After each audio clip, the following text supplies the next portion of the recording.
Hi, well, good morning all. I'd like to thank Tim, colleagues at ULCC, colleagues at RSC London for organising this wonderful event in such an august institution, and thank you all for attending.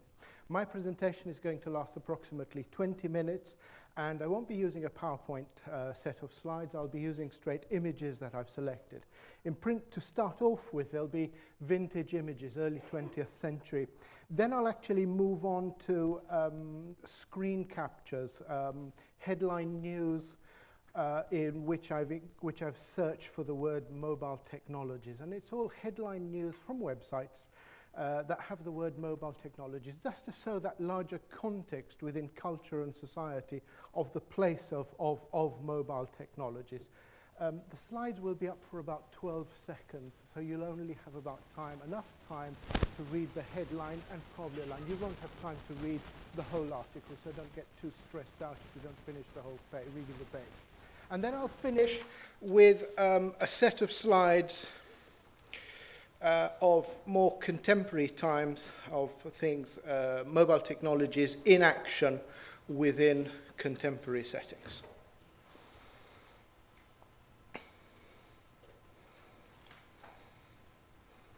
Okay, one of the things about mobile technologies is that, in my opinion, they're not new. They have been around for quite some time, certainly since the early 20th century, and probably the latter part of the 19th century. However, they have occupied a particular place which, by and large, tends to be outside teaching and learning, outside education, and that is for a number of reasons. There's a whole host of reasons in that, in terms of the lack of real portability as we understand it today. In some cases, the requirement for a greater degree of technical know-how. And I think one of the main things that integration in a way is outside, certainly education, is the fact that authorship by the user, by the audience, by and large wasn't there.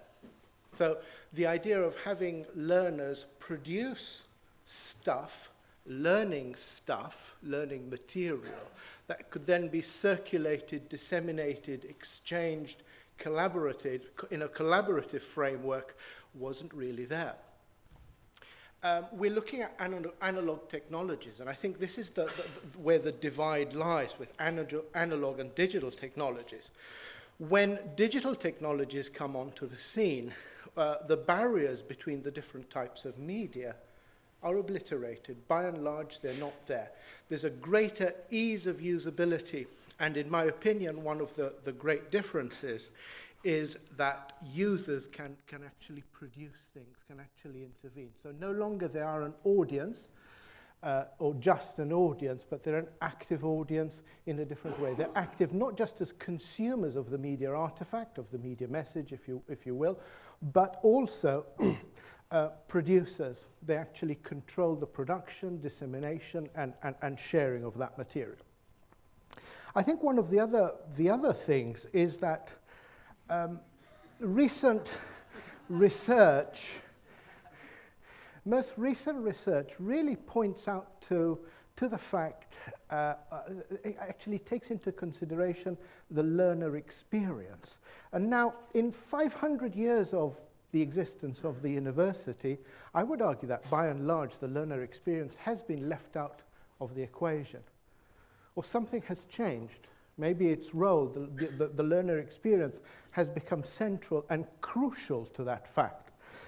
Mobile technologies nowadays, they're practically everywhere. They're literally ubiquitous. And that trend, which really started probably towards the end of the 19th century, that trend probably will grow. At least that's my take. It'll grow in an exponential form. Mobile technologies will begin to form, and are already beginning to form, an integral part of cultural practice, not just for consumption, not just for play and leisure, but also in other areas of social life, like teaching and learning. And I think that is the last area or one of the last areas to really adopt mobile technologies within teaching and learning frameworks.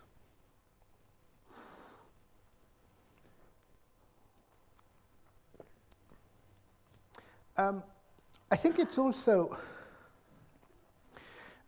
notable that learners, the role of learners, in a way has, or learning has changed, or rather, I'm not being too good here, not very expressing it too well. Mobile technologies actually allow for a different type of learning, insofar as theories, client-centered theories like Rogers in the 1960s, or social constructivist approaches towards learning like Vygotsky, in a way can be revisited using mobile technologies. And those are not the only theoretical learning and teaching frameworks that can be revisited. But really this idea of putting the learner in the center and making the learner into an active participant is truly redefined with the use of mobile learning technologies. For example, in terms of changing or adapting a curriculum that will take into account mobile technologies, like for example, field work, some sort of field work, or some sort of demonstration that could be recorded in real time with a headcam, for example, that could be then transmitted to a group of learners at a distance. That information could then be disseminated. We would have real time. The notion of real time is another very important factor, where learners could interpret that real-time information, those real-time images that might be streamed to some location, where then learners could create their own narrative structures that would be probably parallel narrative structures, their own narrative structures to the actual artifact that was created at the time by the tutor or academic staff or whoever would have been running that particular session. And I think this is the important thing, in my opinion, insofar as learners being able to actively participate and engaging with technology. I think there is another important aspect to mobile learning technologies is the connection and relevance that they have to the world of work, to the job market. The job market of today truly requires a flexible workforce, a workforce that is creative, innovative, media savvy, or technologically savvy, that more often than not will be working outside traditional boundaries. And by boundaries, I don't refer to boundaries in terms of the nation state, but also boundaries of markets and other types of boundaries, geographical, and other boundaries that may have constraint or may have caused a certain constraint to that task. So mobile learning technologies will play an ever-increasing role of centrality between teaching and learning. And as education gradually moves towards being something that is equivalent to a consumer experience, something that may be equivalent to shopping, choosing. Right? Learners, the fact that learners choose an educational institution, organization, is part of a consumer choice.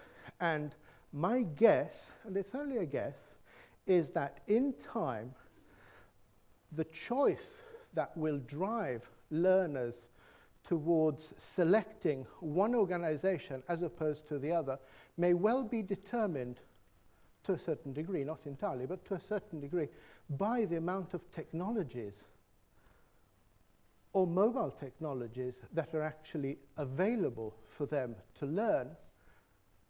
And enable them to actually come to terms and in terms of employability and job prospects and a future with an ever-increasing complex job market.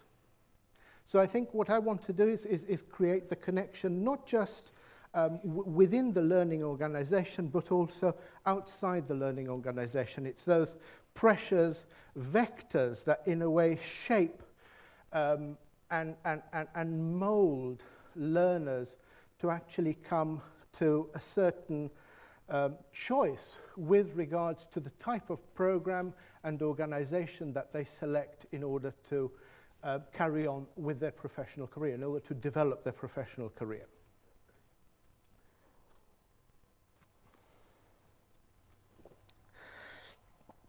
And I think I'll leave it there.